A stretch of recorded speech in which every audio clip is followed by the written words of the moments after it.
So tell me a time when. Stop right there. If you've ever sat through a job interview, and let's be honest, we all have, you know exactly where that question is going. You're about to perform a carefully rehearsed story about overcoming challenges or demonstrating leadership while the interviewer nods and pretends this theater is actually predicting whether you'll be good at the job.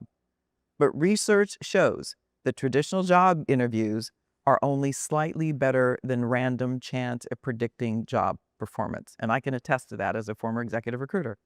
We're talking about a system that's barely more accurate than flipping a coin. Yet it determines who gets hired for millions of positions every single day. Today we're talking about one of the workplace's most sacred rituals, the job interview. How did we convince ourselves that 30, 60, even 90-minute conversations can predict someone's success over months or years? And why do we keep it going when the data screams that it doesn't work? Here's the scope of this madness. American companies conduct over 100 million job interviews every year. The average corporate posting gets 250 applications. All of this energy, all of this time, all of these life-changing decisions based on a process that's essentially workplace fortune-telling. But here's what executive recruiters, at least some, who actually know what they're doing, have figured out, and what most companies are completely missing. There's a way to predict job success that actually works, but it requires throwing out almost everything we think we know about interviewing. Let's travel back to 1921 and meet the man who accidentally created the modern job interview disaster. His name was Thomas Edison, and he had a problem. Edison was hiring engineers and scientists, but he was frustrated that people with impressive degrees couldn't answer basic questions about the real world. So he created what he called Edison's test. 150 questions ranging from what is the speed of sound to where do we get prunes from? The press went crazy. Here was the great inventor personally grilling job candidates. But here's what's hilarious. Edison's test had absolutely nothing to do with whether someone could actually invent things or solve engineering problems. It was just trivia. But Edison's publicity stunt planted a dangerous seed.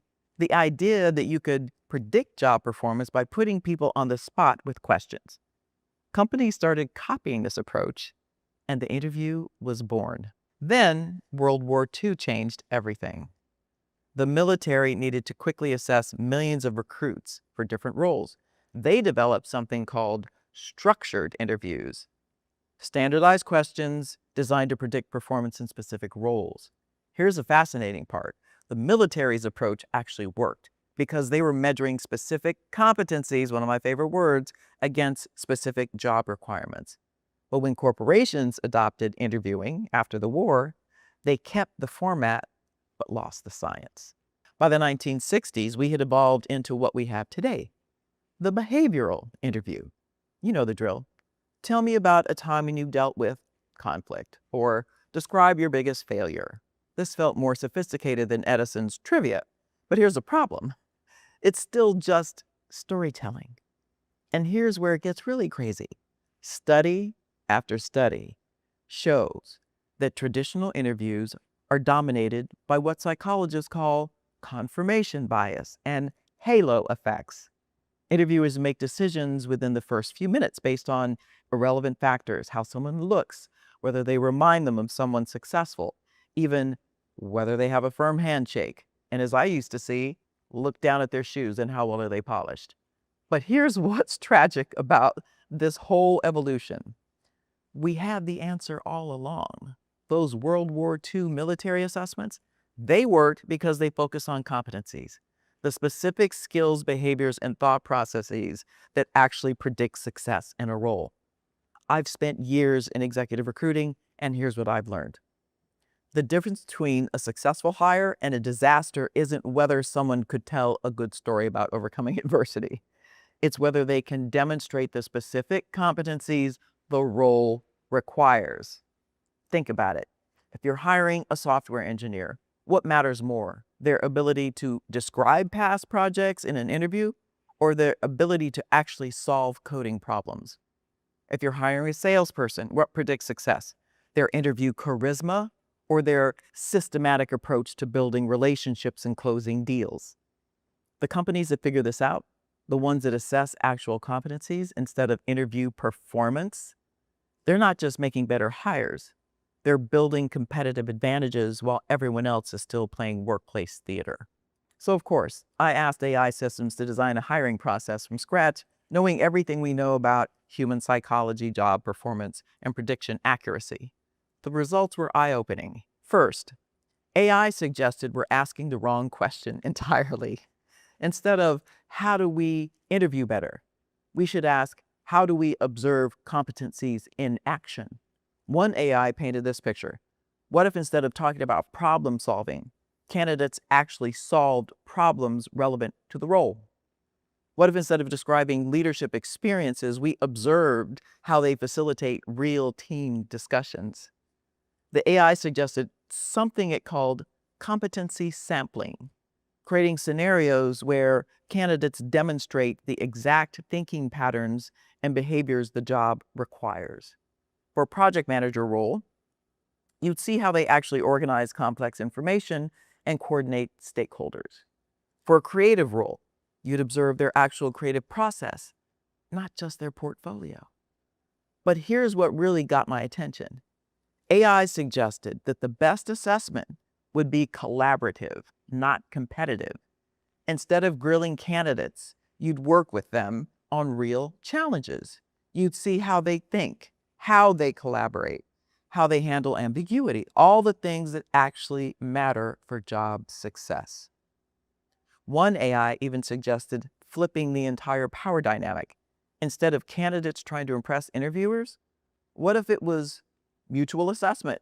Both sides evaluating whether there's a real fit based on actual work compatibility, not performance anxiety.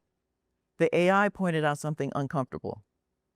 If we can predict job success through competency assessment, but we keep using traditional interviews, we're not just making bad hires. We're systematically excluding people who might be brilliant at the job, but terrible at interviewing.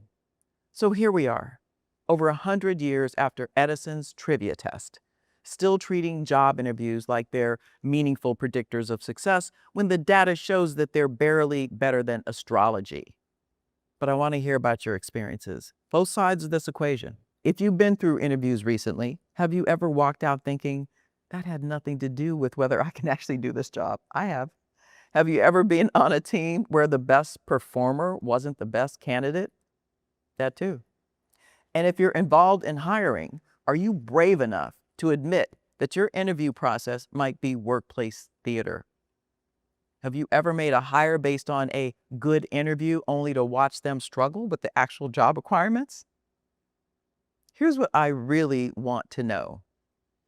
What would change if we started assessing actual competencies instead of interview performance? What would your workplace look like if hiring decisions were based on demonstrated ability rather than storytelling skills? If you're ready to keep questioning the workplace assumptions we all accept, hit subscribe. I'll see you soon. I get it. Taking that first step can feel daunting. I've been there too. But here's the thing. You've got strengths you might not even realize yet. I've put together a free career mapping framework to help you uncover those hidden talents and chart your own path forward. It's not about changing everything overnight. It's about starting to see your potential clearly. Ready to explore? The framework's waiting for you. Just click the link in the description. Your future self will thank you for taking this small but powerful step today.